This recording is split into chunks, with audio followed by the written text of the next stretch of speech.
Children, in our previous class we have discussed the liquidity ratio. Today, also see what is liquid ratio. Liquid ratio or quick ratio, otherwise also known by acid test ratio. It is a liquidity ratio which measures the ability of the enterprise to meet its short-term financial obligation, that is current liability. Whether the firm is able to meet its short-term liabilities that can be assessed by using the liquidity ratio. It establishes the relationship between liquid assets and current liability. So the formula for calculating the liquid ratio is liquid asset or quick asset divided by current liability. Current ratio, the formula was current asset by current liability, and liquid ratio, the formula is liquid asset by current liabilities. It is expressed in pure form, and the ideal ratio is 1:1. If you are getting the answer 1:1, it is the ideal ratio. Now, what are the items coming under the liquid or quick assets? So, same assets which are there in current ratio is also coming in liquid ratio, except one item is excluded from this, and that is inventory. Inventories totally is excluded from the list of quick assets. It is there in current asset, and in inventories, spare parts and loose tools are not included when we calculate current asset. But when you calculate liquid asset, in case of current ratio, you are supposed to exclude inventories completely. And in the same way, you have to exclude prepaid expenses. So these two items you have to remember. Inventories and prepaid items should not be taken when you calculate quick assets. Otherwise, the current assets and current liabilities items are the same. Now let us do one problem. Calculate quick or liquid ratio from the following information, and you are given some items. So first thing is, when you do the solution part, you have to write the formula. Liquid ratio is equal to liquid assets divided by current liability. To get this answer, substitute the formula. That is, liquid asset is not given to you. Current liability is given, you can see here, but liquid asset is not given. To get the liquid asset, you know that current asset and liquid asset is the same. Only difference is, if inventories and prepaid expenses is there, you have to exclude it, then you will get the amount of liquid assets. So same is done over here. Liquid asset is equal to, from current asset, you take away inventories and prepaid expenses, then put the amount for the same, and you will get the liquid asset as 50,000. Put that amount over here. Liquid asset you have calculated and got 50,000. Current liability is already given in the question as 50,000. Cutting all the zeros and putting the calculating this, you will get 1:1. So your liquid ratio is a ideal one, because you got the answer as 1:1. The next ratio which we are going to discuss today is the solvency ratio. Solvency ratio. In solvency ratio, there are 4 types of ratios. The first one is debt to equity ratio. Second one is total asset to debt ratio. Third one is proprietary ratio. And the fourth one is interest coverage ratio. Now let us discuss the solvency ratio. Now what is solvency? Solvency is also known as long-term solvency ratio.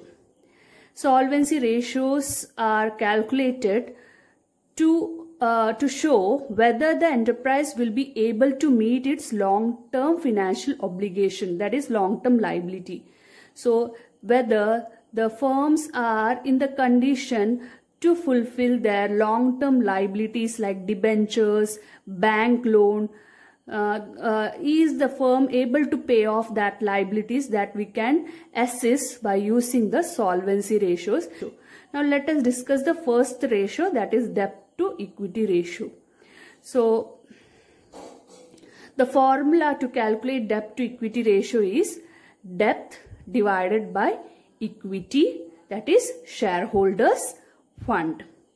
So it is also expressed in the pure form, and the ideal ratio is, that is 2:1. Then a debt means what? What is debt? Debt here represent the long-term borrowings. So long-term borrowings plus long-term provision together is known as debt. So all the items under non-current liabilities are termed as debt. There is one more formula to calculate the debt, that is total debt minus current liability, otherwise capital employed minus equity. So according to the question given to us, we have to decide which formula are we supposed to use. Okay, so next is equity or shareholders fund. Now what is equity and shareholders fund? That is capital plus reserve and surplus. So just look into the balance sheet, children. Here shareholders fund means share capital, reserves and surplus. Surplus means profit or loss. So these three items will be added together to get the equity, that is shareholders fund. And debt means what? Debt is non-current liability, that means long-term borrowings and long-term provision together. Okay. Now let us move to a problem. Here you are asked to calculate debt to equity ratio. So what is the first thing you have to do? Write down the name of the ratio which you have to calculate, debt to equity ratio, then write down the formula. Debt divided by equity, that is shareholders fund. Remember, each steps have marks.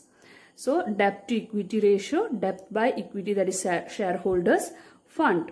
Then write down debt. What are the items which is shown in this question as debt? So they are debentures. Debentures are long-term borrowings.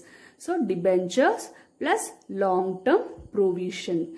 Outstanding expenses is not a non-current liability, it's a current liability. So only these two items will be included. Write down the amount of 75,000 and 25,000, add that together, and then we will get the debt, that is this part of the answer, 1 lakh. Now what is equity or shareholders fund? Look into the question. What is given as equity to you?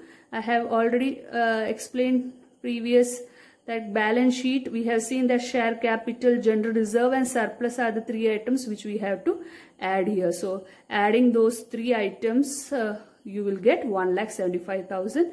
Substitute those figures in the formulas and then you will get the answer. This is your final answer. So each of these steps carries the marks. This is the second type of solvency ratio, that is total asset to debt ratio. So what is the formula to calculate total asset to debt ratio? It is total asset divided by debt. Children, total asset means all the non-current assets as well as current asset. When they are added together, they are known by total assets. And what do you mean by debt? Debt here means long-term debt.